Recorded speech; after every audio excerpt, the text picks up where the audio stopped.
Okay, well, this is what I have to say. Tyler Perry, you need to watch Poor Things and American Fiction to get some writing lessons, some producing lessons, some cinema lessons, some all of that. All of that. Because even Poor Things had a lot of sex in it, but it wasn't like gratuitous until they got towards the end. It was in there because she was a toddler, or it had a purpose, it had a reason, as opposed to just gratuitous sex. So there's so many things that you could learn from those two movies. They were great. So I'm going to talk about both of them. Let me start with Poor Things. I loved it. She should have won the Academy Award because her performance was incredible. It was funny. I laughed. And she was so, when I studied acting, one of the things they talk about is committing all the way. And sometimes people were afraid to be looking at that crazy because she was looking real crazy, but she took it all the way. And it had a great message about, she was fearless, kind of like a little child might be, but she was fearless, and she came into herself as a woman at the end. And she didn't let men push her around. She did what she wanted to do. She wanted to see life. She wanted to see what life was all about, and that's what she did. The only part I didn't like was the whorehouse part, but I guess that was a part of her figuring out who she was. So we'll just go with that. But I thought it was a really well done movie. It was beautiful. It was shot beautiful. The costumes, of course, they won. It was beautiful. It was acted beautifully. It was a movie. Yeah, it was a real movie, a story that you get something out of, and it has a purpose, and you can take something from it. You could take something from it for yourself. So what I took for myself is to be fearless, not to be pushed around, and to, to don't just stay somewhere or do something just because it's a thing to do. That's kind of what I got out of it. American Fiction. Ooh, I love that movie. I don't know which one I think I liked American Fiction the best of all the movies I saw. I think that, and maybe it's because I'm black, I don't know, but it just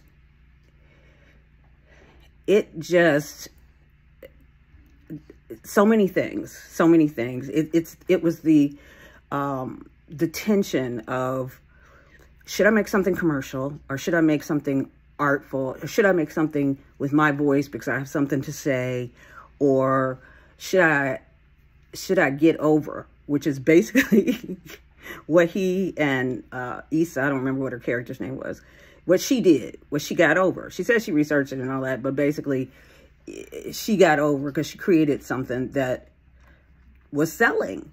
But I mean, if we're in a business, it is a business. Entertainment is a business. And if we're in a business, if we don't make stuff that's selling, what's the point? I mean, I guess we can have our art and we can have it and we can sit it in our computers, and I guess we can show it to our friends. But I mean, isn't the point to have a voice, to tell a story and to get it out there? And so that's what he did. And though he felt funny about it, he still did it. So the question is, should we get over, or should we not? Should we just do our art? Or did he sell out? I don't know. Did he sell out? I don't think so. I think he needed money for his mother. He needed all of that. So he did what he had to do. And apparently it was a part of something that he could do. So, I mean, he code switched all through the movie. So, which, you know, some of you people, if you don't know what code switching is, he went from his white voice or his intellectual voice or whatever to his, his ebonics. And we all can do that. Not everybody does it, but we all be doing that sometimes, because sometimes you need to. So, and sometimes you need to have your intellectual voice. And I think it was such a great movie because it was about people like me, like him, like, you know, that you don't see that many movies about sort of middle, upper class black people who live in, where did they live? They lived in, oh no, they were at the beach in Martha's Vineyard, or, you know, stuff like that, and their fathers are doctors and all that. You don't see that many movies about people like that. And so it was a, you know, it was a tension for him. It was a pull, like, am I going to be ghetto, quote unquote? So it's like Spike talking about,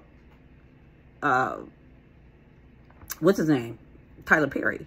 Because Tyler Perry got over with the get over. He has gotten over. Like, he's like, I'm putting this out, then I'm putting this out, then I'm putting this out, then I'm putting this out. And I don't care because I'm making this money. And actually, the one movie that he did, not the one movie he did I liked, but I really liked Jasmine Blues. And that was a different type of movie that he put out. And he said he had been waiting to do that for a long time. So basically what he was doing, like a car salesman, or somebody selling something, he gonna put out the, you know, the little subpar stuff first, and then this, and then that, and then whatever, because he's trying to make money. So again, there's the tension we have being in entertainment. It's a business. It is the business of show. It is not just about our voices and our art, or is it? Again, if nobody sees your voice, nobody hears your voice, nobody sees your art, what's the point? So then, after that, the character Monk, then he could do what he wanted to do, sorta. But it still might not sell. So there's a tension for people in the entertainment industry. Do I do what sells, or do I do what's in my heart? Or can I do both? I think we should be able to do both. But again, it is a commercial business. I do unscripted television, and for a long time, I was coming up with shows, and okay, this is a concept, because this is stuff that was on my mind. So one show was about people dateless in America, and some other shows like that. Well, nobody wanted to buy that.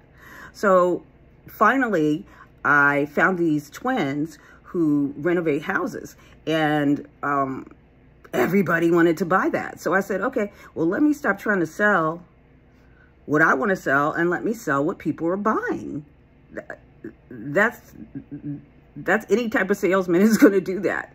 Let me sell what people are buying. So I now sell more talent. I look for talent and I sell talent, but I still have those shows in my computer, and I bring them out sometimes because there will be a time for them, and I can change them around or whatever, and there'll be a time for them. But right now, I'm trying to sell so I can get over. So anyway, I love both of those movies. I also love Maestro, and I loved Barbie. I already said that, but I love Barbie. It was so different.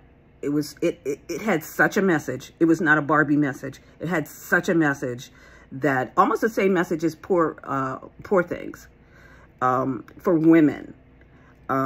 So that's probably why neither one of those movies won the Oscar, because Oppenheimer was a man's movie. Like, I didn't even really get it. Like, all you saw was men mostly, and all they did was, they were like talking heads and stuff. Oh, yeah, I get it. It was the bomb, and oh, the people, whatever. It didn't resonate with me, but whatever. The people voted, and it won. So anyway, that's what I have to say. As again, I said, Tyler Perry, you can get some lessons in what real movie cinema is, what real writing and producing and directing is from those two movies. Okay, see you later. Subscribe, like, and share.